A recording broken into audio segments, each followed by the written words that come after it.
तो check Republic, Slovakia और Poland की तस्वीरें आपने देख ली। अब आपको म्यांमार की तस्वीरें दिखाते हैं। ये म्यांमार की तस्वीरें हैं। यागी तूफान ने यहां पर कहर बरपाया हुआ है और अब तक 113 लोगों की इसमें जान भी जा चुकी है। ये तस्वीरें देखिए, हर जगह सिर्फ सैलाब का मंजर है, घर डूबे हुए हैं, गाड़ियां डूबी हुई है, अस्त व्यस्त ये पूरी जिंदगी है। देखिए किस तरीके से लोग यहाँ पर अपने आप को सुरक्षित करने की कोशिश कर रहे हैं। और ये तस्वीरें म्यांमार में यागी तूफान के बाद बनी है। यागी तूफान में अभी तक 113 लोगों की जान भी चली गई है, लेकिन जो सैलाब है वो कम होने का नाम नहीं ले रहा। लोग अपने जगहों को छोड़ने के लिए मजबूर है, विस्थापित होने के लिए मजबूर है, अपना सामान लेकर के सुरक्षित जगह पर जाना चाहते हैं जल्द से जल्द, ताकि अपनी जान बचा सके, क्योंकि अभी तक यागी तूफान से 113 लोगों की जान चली गई है।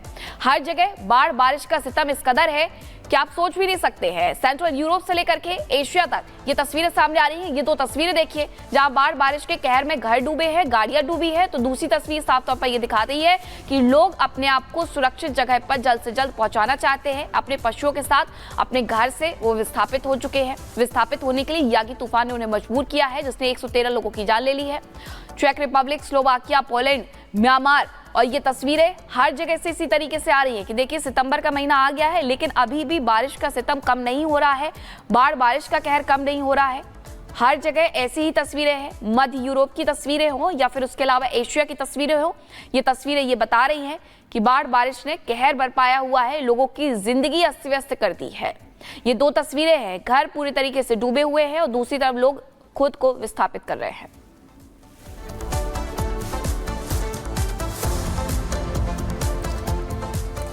और आइए बढ़ते आगे 3 मोर्चों पर। आपको बता दें, तेल अवीव पर जिस तरीके से चाहे हूती की बात हो, हिजबुल्लाह की बात हो, हमास की बात हो, लगातार हमले हो रहे थे। उसके बाद अब इजराइल की तरफ से क्या कुछ कदम उठाया गया है, आइए आपको इस रिपोर्ट के जरिए समझाते हैं।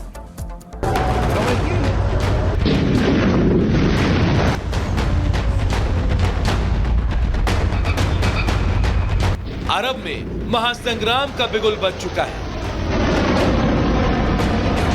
ईरान के समर्थन से चलने वाले प्रॉक्सी संगठनों ने इजराइल पर विनाशक हमले किए हैं। हूती, हिजबुल्लाह और हमास ने एक साथ इजराइल पर धावा बोला है। इजराइल और हमास के बीच जारी जंग में वही हुआ जिसकी कल्पना शायद इजरायली सेना और प्रधानमंत्री बेंजामिन नेतन्याहू ने भी ना की हो। इजराइल की राजधानी तेल अवीव पर यमन के हूती विद्रोहियों ने लंबी दूरी की बैलिस्टिक मिसाइल से जबरदस्त हमला कर सबको हैरत में डाल दिया। पहली बार इजराइल पर हाइपरसोनिक मिसाइल से हमला किया गया। हमला कितना भयंकर था इसको इसी बात से समझा जा सकता है कि महज 11 मिनट 30 सेकंड में मिसाइल 2000 किलोमीटर से ज्यादा की दूरी तय करते हुए इजरायली सीमा में घुस गई। इस हमले को रोकने में Israeli air defence system Iron Dome भी नाकाम साबित हुआ। हमले से बेन गुरियन अंतर्राष्ट्रीय हवाई अड्डा भी अछूता नहीं था। हाइपरसोनिक मिसाइल ने एयरपोर्ट से कुछ दूरी पर हमला किया था। अटैक के साथ पूरे इलाके में सायरन बजने लगे। लोग सुरक्षित जगहों की तरफ भागने लगे। हर तरफ अफरा तफरी मच गई। इससे पहले शनिवार को लेबनान के आतंकी समूह हिजबुल्लाह ने इजराइल पर 1360 ड्रोन और सैकड़ों रॉकेट से हमले किए। दावा किया गया कि सभी ड्रोन इजरायली टारगेट पर सटीक तरीके से गिरे, लेकिन इजराइल का कहना है कि उसके आयरन डोम ने अधिकतर ड्रोन और रॉकेट को हवा में ही नष्ट कर दिया। हालांकि पिछले 11 महीने से गाजा में जारी इजरायली सैन्य कार्रवाई थमने के बजाय तेज होती जा रही है। आने वाले समय में यह लड़ाई खत्म होती दिखाई नहीं दे रही।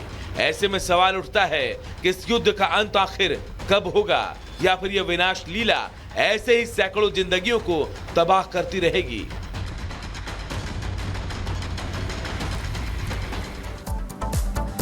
और तस्वीरें अब आपको इक्वाडोर से दिखाते हैं। इक्वाडोर में एक हैरान करने वाली घटना हुई जहां कुछ असामाजिक तत्वों ने एक कार में आग लगा दी और उसके बाद कैसे वो जलती हुई जो कार थी एक घर से जा टकराई। ये तस्वीर हम आपको दिखा रहे हैं। देखिए, एक जलती हुई कार ने जबरदस्त तबाही मचाई। कुछ लोगों ने इस कार को आग के हवाले कर दिया था और ये जलती हुई कार एक घर से टकरा गई। उसके बाद किस तरीके के हालात बने, अफरा तफरी मच गई। लोग खुद को बचाने के लिए इधर से उधर भागते हुए नजर आए और जिस घर से ये कार टकराई थी वहां पर भी जबरदस्त हड़कंप मच गया। ये देखिए,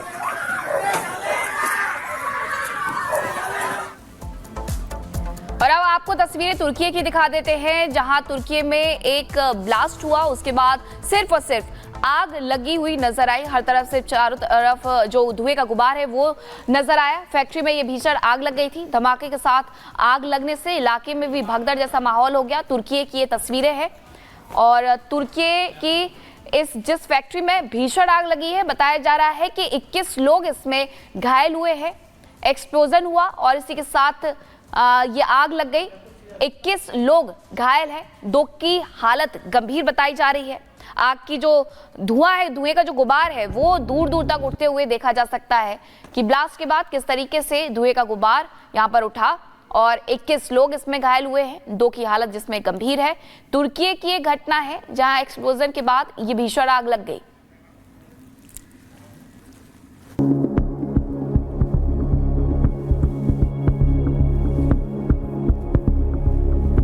तो ये 2 तस्वीरें आपको दिखा रहे हैं जहां तुर्की की एक फैक्ट्री में ब्लास्ट के बाद आग लग गई, दूसरी तरफ आग बुझाई जा रही है और रेस्क्यू का काम भी किया जा रहा है। हालांकि 2 लोग गंभीर रूप से घायल बताए जा रहे हैं।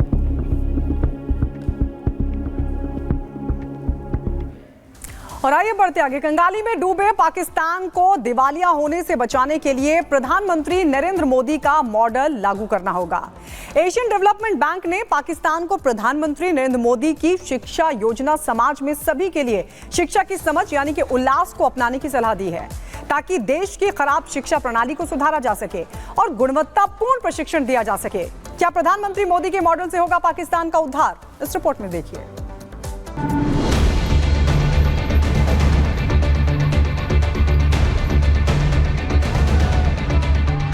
मॉडल से पाकिस्तान का उद्धार। एडीबी की सलाह से होगा बेड़ा पार।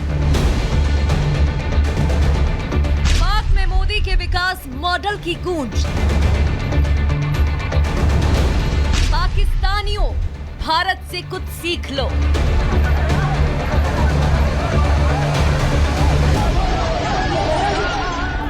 पाकिस्तान में कुछ दिनों पहले का ये नजारा आपको याद है, जब महंगाई की मार से त्रस्त वहां की जनता आटे के लिए लंबी लंबी कतारों में लगी थी। महज आटे के लिए लोग एक दूसरे के खून के प्यासे थे। पाकिस्तान आर्थिक कंगाली के दौर से गुजर रहा है। जो फटेहाल पाकिस्तान पानी पीकर भारत को हर वक्त कोसता रहता है, वही पाकिस्तान अब भारत भरोसे अपने उद्धार के सपने संजो रहा है। भारत के ही रहमो करम पर पाकिस्तान की रोजी रोटी का जुगाड़ होने वाला है, क्योंकि भारत सरकार का एक मॉडल पूरे पाकिस्तान को बदल सकता है और ये मॉडल है भारत के एजुकेशन सिस्टम यानी शिक्षा विधि का। पाकिस्तान को अडॉप्ट करनी चाहिए और ये एक रिकॉग्निशन है भारत की, एक भारत के स्टेचर की आज वर्ल्ड में कि एक मल्टीलैटरल ऑर्गेनाइजेशन जैसे एशियन डेवलपमेंट बैंक है, वो भी भारत का एक एग्जाम्पल दे रहा है दूसरे देशों को फॉलो करने के लिए। तो मैं ये मानता हूँ कि हमारे देश के लिए बहुत ही गर्व की बात है। कंगाली में डूबे पाकिस्तान ने अपने एजुकेशन सिस्टम को सुधारने के लिए एशियाई विकास बैंक से फंड मांगा है, जिस पर बैंक ने पाकिस्तान को अपनी शिक्षा के मॉडल को भारत के मॉडल से बदलने की सलाह दे डाली है, जिससे पाकिस्तान की शिक्षा में थोड़ा सुधार आए। पाकिस्तान के केंद्रीय शिक्षा सचिव ने एडीबी से मदद मांगी थी। इधर सचिव की मांग पर बैंक ने ही कह दिया कि भारत सरकार की उल्लास जैसी योजना पाकिस्तान के लिए और उसके प्रांतों के लिए काफी सहयोग दे सकती है।